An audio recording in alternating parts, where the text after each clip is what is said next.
మొత్తానికి విజయ్ దేవరకొండ, రష్మిక మందన్న అఫీషియల్‌గా అయితే ఎవరో ఒకరు చెప్పారు బయటికి అని చెప్పేసి పెళ్లి చేసుకోబోతున్నాము. వెడ్డింగ్ గురించి కూడా చాలా విషయాలు షేర్ చేసుకున్నారు సోషల్ మీడియా ప్లాట్‌ఫామ్ ద్వారా అంటున్నారు.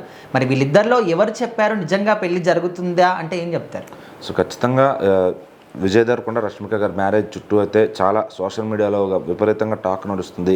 వాళ్ళు ఫిబ్రవరి 26వ తారీఖు పెళ్లి చేసుకోబోతున్నారు.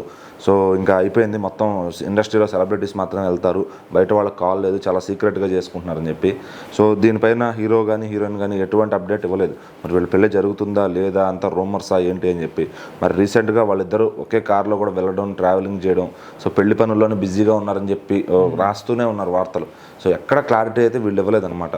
సో ఎక్కడ అడిగినా కూడా త్వరలోనే చెప్తాము, త్వరలోనే క్లారిటీ ఇస్తాం, ఇలా దాటేస్తున్నారు మాటని. సో మరి పెద్ద పెద్ద జర్నలిస్టులకు కూడా వాళ్ళు ఆ విషయం బయటపడేలా చెప్పలేదన్నమాట. సో మరి ఇప్పుడు ఇన్స్టాగ్రామ్ చూసుకుంటే కనుక విజయ్ దేవరకొండ గారు అయితే స్టేటస్ పెట్టడం జరిగింది. రష్మిక గారు కూడా పెట్టినట్టున్నారు, విరోష్ అని చెప్పి.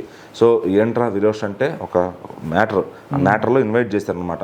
మేము పెళ్లి చేసుకోబోతున్నాం, మీరు అందరూ వచ్చి మమ్మల్ని దీవించండి అని చెప్పి. అది సెలబ్రిటీస్ కోసం వాళ్ళు తయారు చేసిన కార్డ్ అనమాట.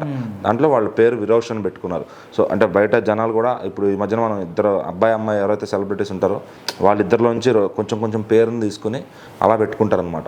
సో ఆ విధంగా వాళ్ళ వెడ్డింగ్ జరగబోతుంది ఫిబ్రవరి 26వ తారీఖు, అందరు కూడా రావాలని చెప్పి ఇన్విటేషన్ అయితే తయారు చేసిన దాన్ని స్టేటస్గా పెట్టారు. సో ఇంకా అక్కడ క్లారిటీ ఇచ్చారనమాట. ఇన్నాళ్ళుగా వచ్చిన రూమర్స్ కాదు, ఇంకా నిజమే అని చెప్పి ఒక ఎండ్ పాయింట్ పెట్టేశారు. సో అలాగే మార్చి 4వ తారీఖు ఇక్కడ హైదరాబాద్లోనే ఇక్కడ సెలబ్రిటీస్ అండ్ మీడియా కోసం అందరికీ ఎలా వచ్చేలాగా రిసెప్షన్ చేసుకోబోతున్నారు.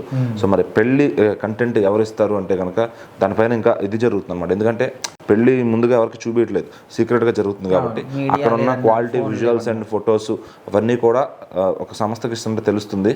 సో నెట్ఫ్లిక్స్ వాళ్ళు భారీ ఆఫర్ చేశారంట, కానీ నెట్ఫ్లిక్స్ వాళ్ళకి ఇవ్వడానికి ఏ ఒక్క సెలబ్రిటీస్ కూడా ఇష్టపడట్లేదు.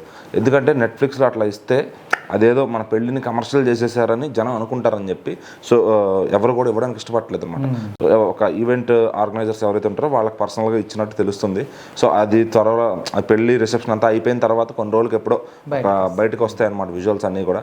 మన మీడియా వాళ్ళ ఉత్సాహం ఆగదు కాబట్టి ఎవరన్నా అక్కడ ఉంటే ఫోటో అలా లాంగ్ నుంచి క్లిక్ చేసి పెట్టేస్తారు. ఫోన్లు కూడా అలో లేదు, సో ఫోన్లు కూడా అలో లేదు, వాళ్ళు మెన్షన్ చేసుకున్నారు ఎవరిని తెచ్చుకోవద్దని చెప్పి. సో మరి ఇంకా సెలబ్రిటీస్ అయితే సీక్రెట్ మెయింటైన్ చేస్తారు.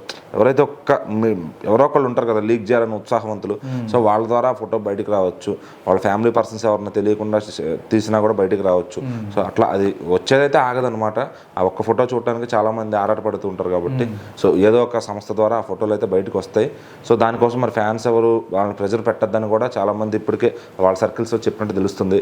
మరి రష్మిక గారి ఫ్యాన్స్ అయినా, అటు విజయ్ దేవరకొండ గారి ఫ్యాన్స్ అయినా వాళ్ళ పెళ్లి ఫోటోలు అఫీషియల్గా వాళ్ళే బయట పెట్టే వరకు కూడా కొద్ది సహనంతో ఉండి, మరి ఇక్కడ మార్చి 4 వాళ్ళు రిసెప్షన్ చూడాలనుకుంటే వాళ్ళు ఆల్రెడీ దానికి కూడా చాలా మందికి మీడియా ఇన్విటేషన్స్ ఉన్నాయి కాబట్టి వాళ్ళ త్రూ వెళ్ళిపోవచ్చు. మరి చూద్దాం ఈ తంతంతా ఎలా జరుగుతుంది ఏంటి, దీని చుట్టూ ఎటువంటి వార్తలు వస్తాయి, మళ్ళీ ఎటువంటి మాటలు వస్తాయి వాళ్ళ పెళ్లి పైన అనేది కూడా మీడియాకి గాసిప్స్గానే అవుతాయి అన్నమాట.